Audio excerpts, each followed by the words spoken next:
आत्मविश्वास को जगाओ। बहुत पुराने समय की बात है। एक राजा के पास एक घोड़ा था। राजा को उस घोड़े से अत्यधिक लगाव था और वह घोड़ा हर किसी का प्रिय था।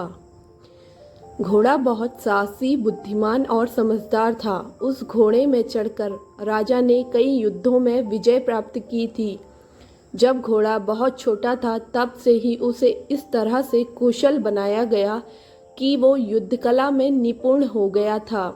रणभूमि में सैनिकों के आगे चलते हुए यह घोड़ा जब तेजी से दौड़ता था तो दुश्मनों को बुरी तरह से पराजित कर देता था। इसी वजह से इस साहसी और ताकतवर घोड़े की चर्चा हर जगह फैली हुई थी। धीरे धीरे समय निकलता गया और घोड़ा बूढ़ा होने लगा। तब उसमें इतनी ताकत भी नहीं थी कि वह युद्ध में दुश्मनों को पराजित कर सके। धीरे धीरे उसका साहस और बल भी खत्म होने लगा। फिर उस घोड़े को तबेले में ही रखा जाने लगा।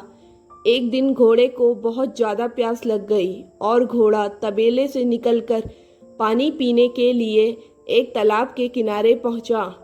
तालाब में पहुंचकर उसने खूब सारा पानी पिया और पानी पीते पीते वो तालाब के बीच में चला गया। वहाँ दलदल था और वो उस दलदल में फंस गया और वह घोड़ा उस दलदल से खुद को निकालने की कोशिश करने लगा और कोशिश करते करते और अंदर धंसते जा रहा था। तभी वहाँ गांव का एक आदमी आया और उसने उस घोड़े को पहचान लिया।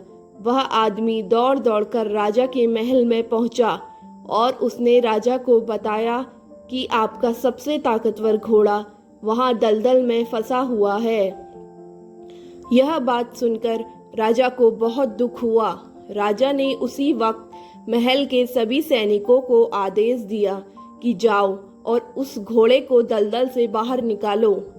सभी सैनिक तालाब में पहुंचे और उस घोड़े को दलदल से बाहर निकालने की कोशिश करने लगे, लेकिन सभी सैनिकों ने हार मान ली। तब राजा के एक बूढ़े सलाहकार ने घोड़े को बाहर निकालने की एक तरकीब बताई। राजा ने उसी वक्त सभी सैनिकों को महल में जाकर युद्ध की वेशभूषा पहनकर आने को कहा और साथ में युद्ध में बजने वाले ढोल नगाड़े भी साथ लाने को कहा। अब घोड़े के आगे ढोल नगाड़े बजने लगे और सभी सैनिक हाथ में तलवार लेकर घोड़े की तरफ बढ़ने लगे। ऐसा लग रहा था जैसे सैनिक दुश्मन हैं और वो घोड़े को मारने को आगे बढ़ रहे हैं। ये दृश्य देखकर घोड़े का आत्मविश्वास जाग गया और उसने पूरी ताकत लगाकर तेजी से दौड़ लगाने की कोशिश की। तभी वह दलदल से निकलकर तालाब के एक किनारे पहुंचा और दुश्मनों पर हमला करने के लिए आगे बढ़ने लगा। जैसे ही वह आगे बढ़ा सभी सैनिकों ने उसे घेर कर पकड़ लिया। इस तरह घोड़े ने आत्मविश्वास की वजह से अपनी जान बचा ली। इसलिए हमें अपने आत्मविश्वास को कभी कमज़ोर नहीं पड़ने देना चाहिए। Thanks for watching.